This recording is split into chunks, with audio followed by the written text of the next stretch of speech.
All right, so I saved one of the most controversial topics to the last of this video here, and you definitely might agree or disagree with me. Doesn't matter to me. What's going on, everyone? Sam here from Lake Pro Tackle. I hope you're having a wonderful day, evening, or night. You know, this video is going to be one that has taken me hundreds to thousands of hours on the water fishing this technique, and I'm sure by the thumbnail or the title of the video you already kind of know what this is about. You know, we're going to be talking about jerkbaits and some hacks and modifications you can do to get the most out of it. You know, a long time ago, well, maybe not that long ago, maybe about 10 years ago, people thought that jerkbaits were only a wintertime bait. You know, you could only catch them on the jerkbait in the wintertime, but with the you know, developments in technology, you know, the jerkbait, especially with forward-facing sonar, has become such a big part of what we do from a day-to-day as fishermen, either from the pro level or even someone like me who goes out on the weekends or after work and gets a chance to go out and go fish. And I have spent countless hours on the water fishing a jerkbait.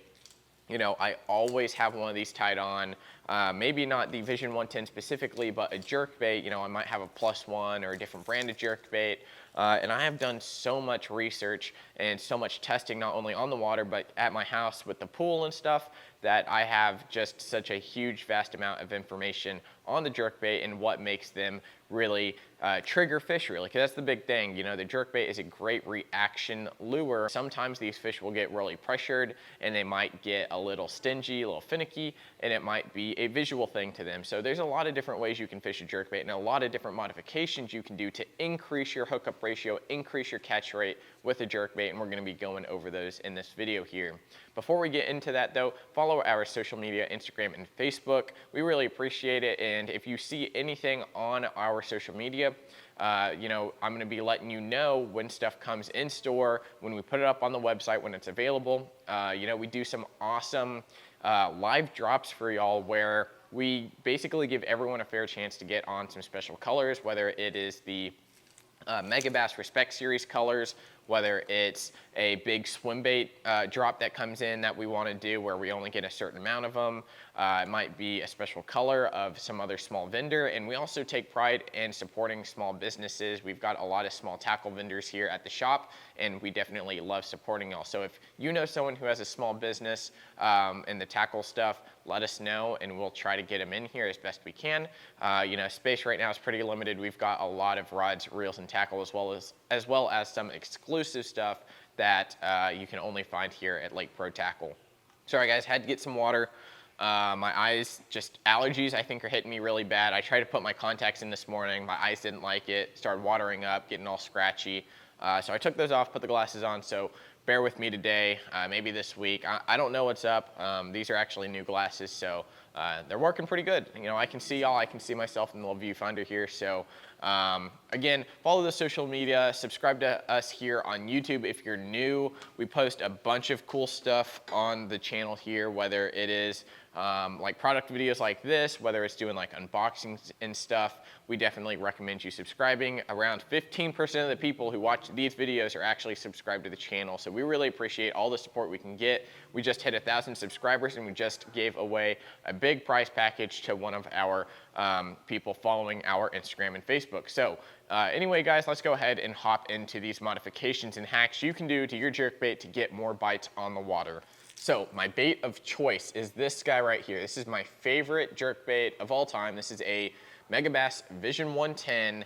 It might actually be tied for second place, tied for first place. I love a Vision 110 +1 almost just as much as this guy here. 100% of the time on the deck of my boat, I will either have two of these, one of these in a 110 +1, or a 110 +1, a 110 +2, and one of these. So these are always on the deck of my boat. I've got countless hours fishing these baits here. And what's nice about the Vision 110 is that I am very detail oriented when it comes to fishing these and really all my tackle in general. And what's cool about these is that they are so incredibly, not hard, but very specific to tune them in.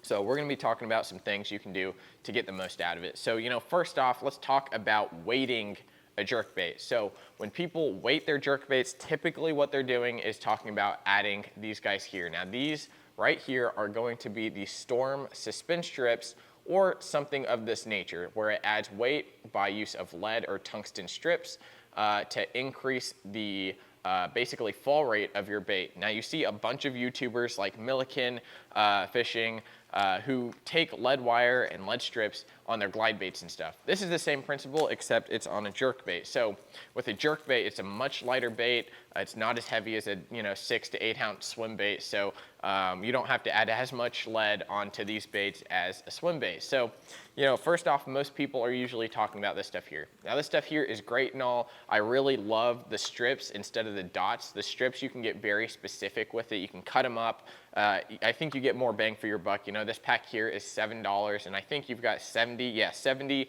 removable lead strips, and this really increases the variability at which you can fish your bait. So what's cool about these baits here is that, in colder water, these baits are actually going to suspend more, slow float a little more, and in warmer water, these are going to actually fall a little bit easier. So when it comes to the water temperature, that's one thing you have to take into account when you are tuning your baits, adding stuff to them and all that. So definitely start thinking about that in the back of your mind, whether you're fishing in the wintertime or the summertime. It's going to change a lot, and it'll change day to day. So I typically spend about 5 to 10 minutes each time I go out on the water to tune these exactly to where I want them. Now I do have some set weights that I will use with these. One strip is perfect for just like a very, very slow sink most of the time, but definitely play around with that. Some other ways you can get some extra sink rate or even a higher float rate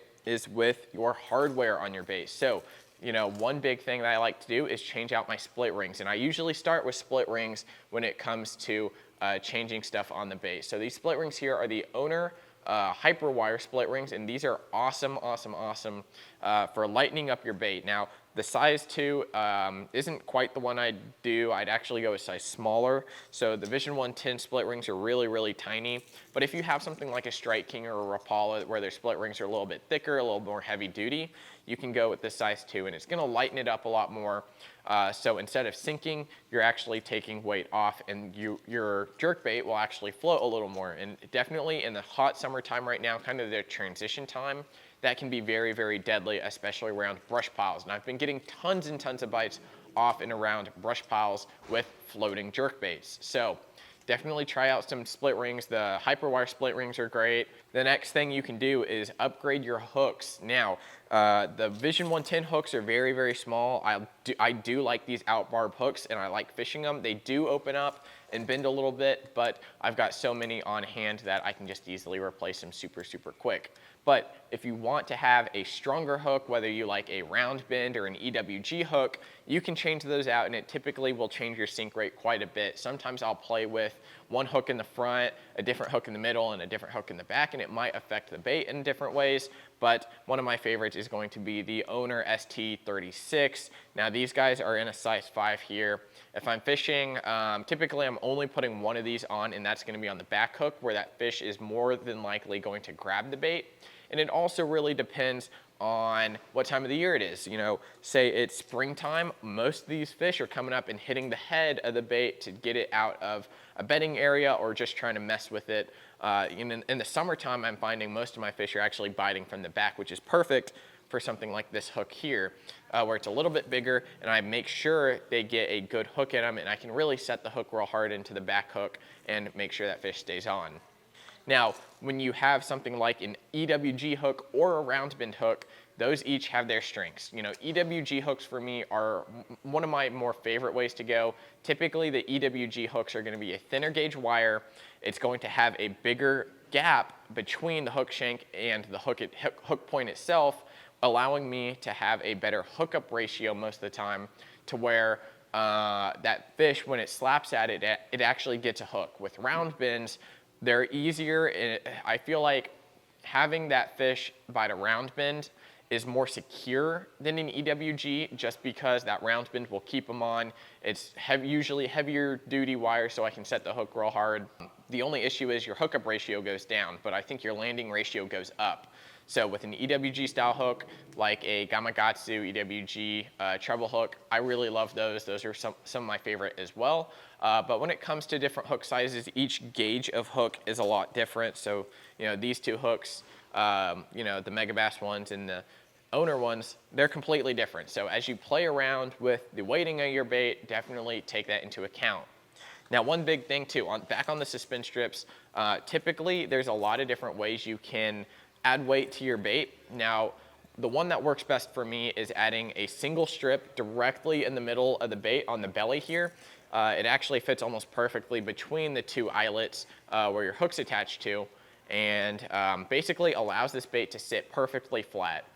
Now, certain times of the year, I will add one to the front of the head, just to the front of the head, and it's gonna allow it to nose down a little bit. It's gonna allow this bait to dive just a little bit deeper, get that bill going down a little bit. And that is one way you can catch a lot more fish in the wintertime, especially if they're cruising a little bit deeper. Or the summertime too, I guess, for that matter, if they're sitting down in brush. Now, one big thing that I like to do sometimes as well is put one in the very, very back here, lay it flat in the back, and it's going to have this bait nose up just a little bit and kind of suspend there.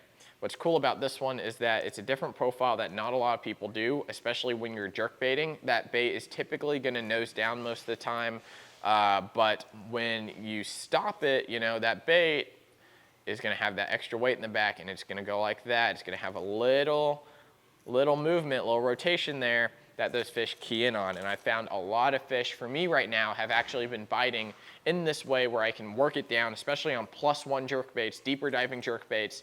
I get it down there, let it sit, and that back end just goes like this, and those fish cannot help but eat that bait. One of my key things that I like to preach about these right here, these are feathered treble hooks. These guys are super amazing at generating a lot of bites and having those fish commit to your bait entirely.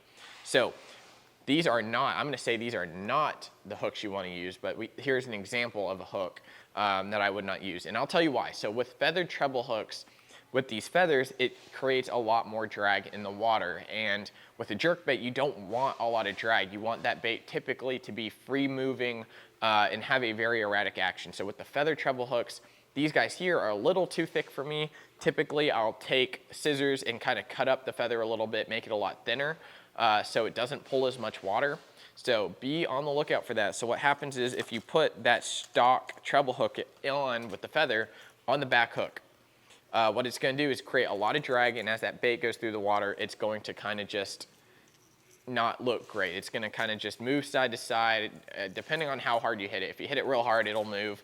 But typically on a normal retrieve, that bait isn't actually going to move that much. It's not gonna look as erratic because it's going to slow your bait down. Now, when you add the feather treble hook, the correct way, where you have just a little less feather and something for them to key in on, that bait is all of a sudden going to come to life and get you a ton more bites. Now, you can always add it to the middle or the front one. I prefer really the back one, just because I don't want anything messing with my other hooks. If you put it in the front, that feather is gonna get all up in the middle one. Middle one, it's gonna get all up in the back one. So it's just really a mess depending on how you do it. But I highly recommend you trying a feathered treble hook, especially in the springtime and in the fall time when that shad is getting up shallower, where basically any little difference in the bait makes a huge difference. All right, next up, one of my biggest tips I can give y'all guys is adding a little dot onto your bait. So as you can see here, this Megabass jerkbait is pretty bare bones on the bottom. And a lot of the time, fish are feeding upwards on your bait, especially with jerkbaits, spinnerbaits, chatterbaits, and stuff like that. Having something on the bottom to where they can look up and see it, key in on it, is very, very important to me. So I've got some Spike It markers, I've got Sharpies in the boat, all different colors. One of my favorites right now is actually a hot pink color, and I add hot pink kind of right where that lead strip is. So the lead strip isn't a very attractive color anyway, it's kind of like a gray.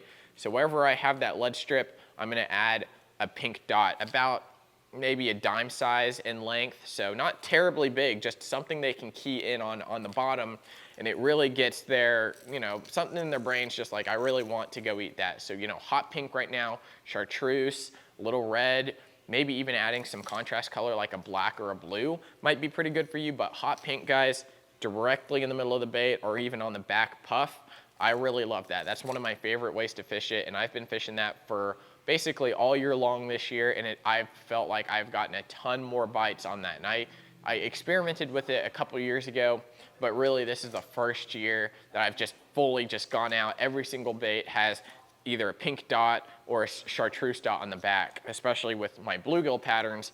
That chartreuse dot on the back, fishing shallower with like a 110 junior has been super, super effective. So that right there is one of my favorite ways to catch them, favorite modifications or hacks that I like to do on my baits. All right, so I saved one of the most controversial topics to the last of this video here, and you definitely might agree or disagree with me, doesn't matter to me, but this right here, these snaps, fishing a jerkbait with snaps is very, very effective. And these guys right here make it really, really easy. So a lot of the traditional snaps are thicker wire, really heavy, add a lot of weight, big, bulky. These guys are different. So these are the Gamakatsu G Finesse tournament snaps. And what's cool about these is these little itty bitty tiny snaps for your baits literally have a 60-pound limit on them. So, 60 pounds, your lines, I guarantee you almost any of your lines in your tackle box, on your rods and reels, do not exceed 60 pounds. Like most people run 50-pound braid on their frogs, and this is rated for 60 pounds. So I highly recommend these when you're fishing a jerkbait. So with these, I take the split ring off. So I've got a box of like 200 jerkbaits. Half of them have the split ring off. And I'll tell you why.